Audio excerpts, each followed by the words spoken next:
Hi, I'm Rob Cosman. Welcome to my shop. I wish someone had been around at the time when I was buying my first saw blades. I'm going to help you. Which saw blade should I buy? I'm going to cut through all the confusion and give you my recommendation and see if it doesn't help. Stay with me.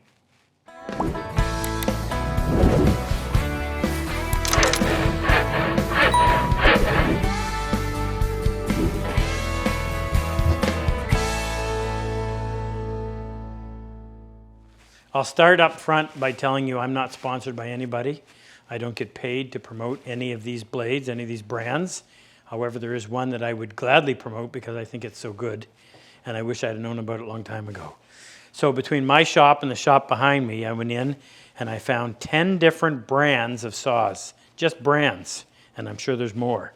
There's different coatings, there's different tooth configurations, there's a lot of different stuff when it comes to saw blades, and everybody's got their twist and their angle on what works and what doesn't work.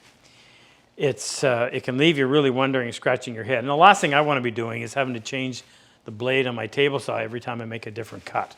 So I really limit it to just 2 blades that I have, and I'm going to tell you why. But first, I'm going to go ahead and explain all the different types of tooth and what I think you really should be paying attention to. And hopefully this will make sense. There's a few things that you're going to have to make sure you understand and know before you decide what blade. First would be, what does your saw use? Most saws today use a 10-inch blade.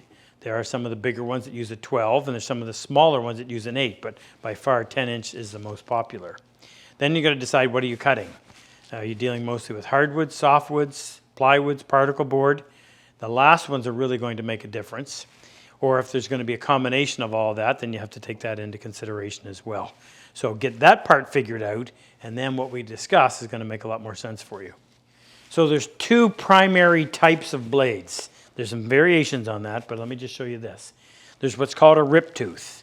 So it tends to have fewer teeth, lots of space in between the teeth called the gullet, and if you look at the tooth, it's squared off on the top. Every tooth is the same as you go all the way around. It is square on the top. And then there's what we call a crosscut, which has a lot more teeth, usually in this case 80, a much smaller gullet, but each tooth has a slope to one side or the other. So if this tooth is leaning to my left, the next one's going to go to my right, and it goes all the way around. So very different, and I'm actually going to show you a little demonstration with a piece of wood and a chisel on just how they perform in a piece of wood. I've got a piece of pine, grains running this way, and this is a very narrow chisel, and you can see it's squared off on the end. So if you were to look at that rip tooth that we described, it's very similar, cuts exactly the same way. Now, if we rip with this, as the tooth goes through the wood, it takes off a nice clean chip, and in this grain direction, it performs extremely well, and you end up with a nice clean line. Now use that same tooth over here across the grain, and this is what happens. You get fibers that tear out. It's all because of the structure of the wood and the way it's being approached with the particular tooth. Now if you use a crosscut, what's different about a crosscut is it has 2 teeth that are pointed. Look a little this closer again. These teeth are pointed off to the left and to the right, and what they do is they come in, and just like this knife, they score the wood fiber across the grain, and then as the saw is cutting, those pieces just in between, get chiseled away, no pun intended, and you end up with a nice clean crosscut, as opposed to this kind of a mess when you don't score ahead of the blade. All right, so that's the 2 different types. Now there are some manufacturers, there's actually almost every manufacturer, will also combine those teeth, and you call it a combination blade. So it's designed partially to rip and partially to crosscut. And if you only had to get one blade, well, that would probably be the blade to get. But it doesn't do either job extremely well. When it's freshly sharpened, it'll crosscut wonderful. Yeah, it's a little bit slower on the rip. And I really prefer a designated rip blade if you're ripping any amount of material. The way it slices through the wood, you just can't beat it. So I tend not to go with the combination blades. If you can afford two, the rip and the crosscut, designated rip and crosscut are the best way to go. There's another consideration, and this is somewhat new. I don't know if it's been around much more than 20, 25 years.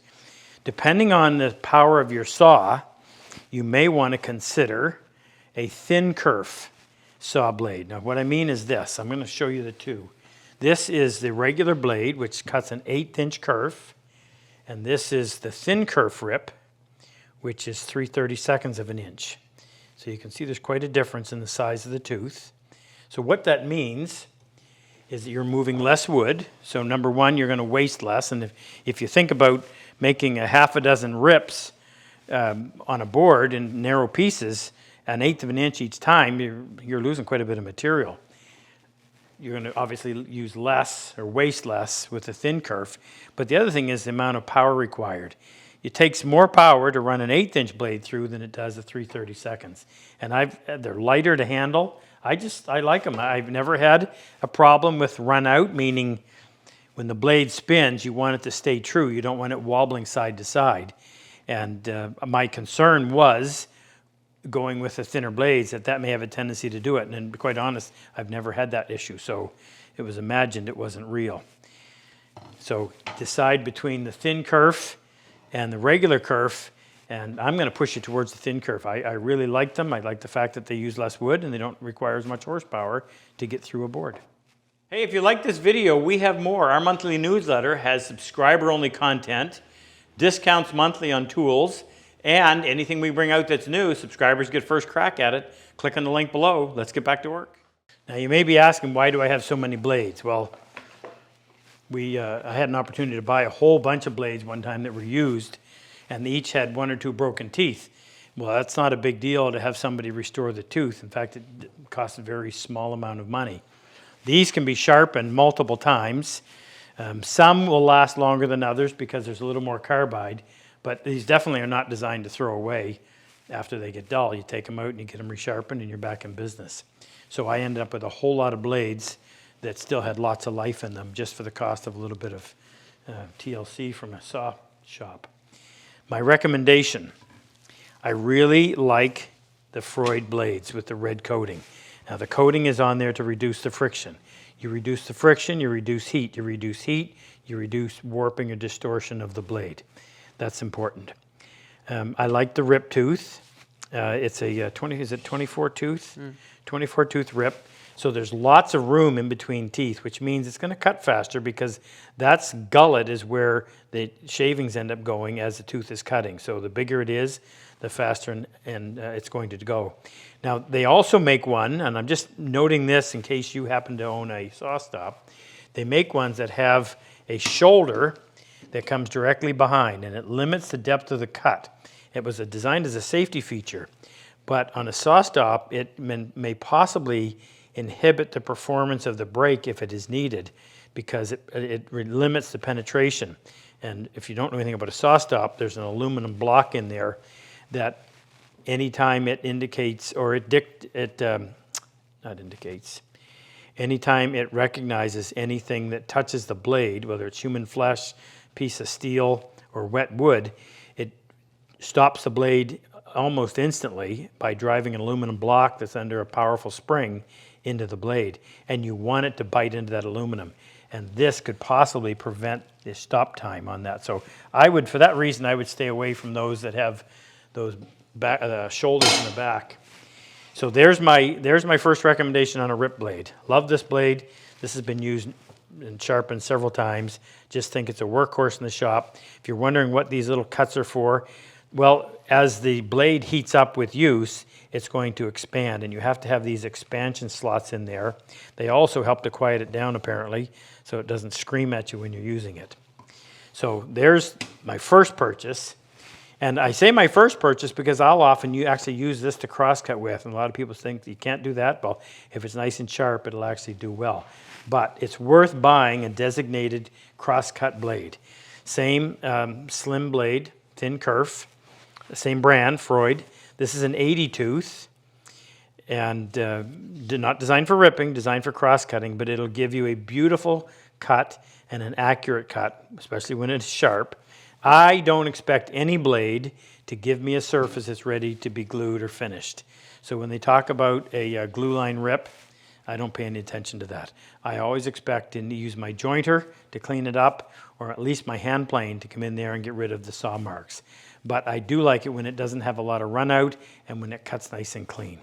And I've got blades here that cost several times what these cost. And I can honestly tell you in my experience, and I've been doing this for 40 plus years, that they don't outperform. They may talk a big game, but they don't actually. I've never experienced it. They've never outperformed these relatively inexpensive blades that, I might add, are available just about anywhere. So there's my second one.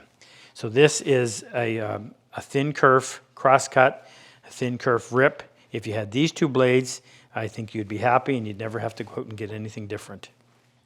If you like my work and enjoy my style of teaching, click on any one of these videos and help take your woodworking to the next level.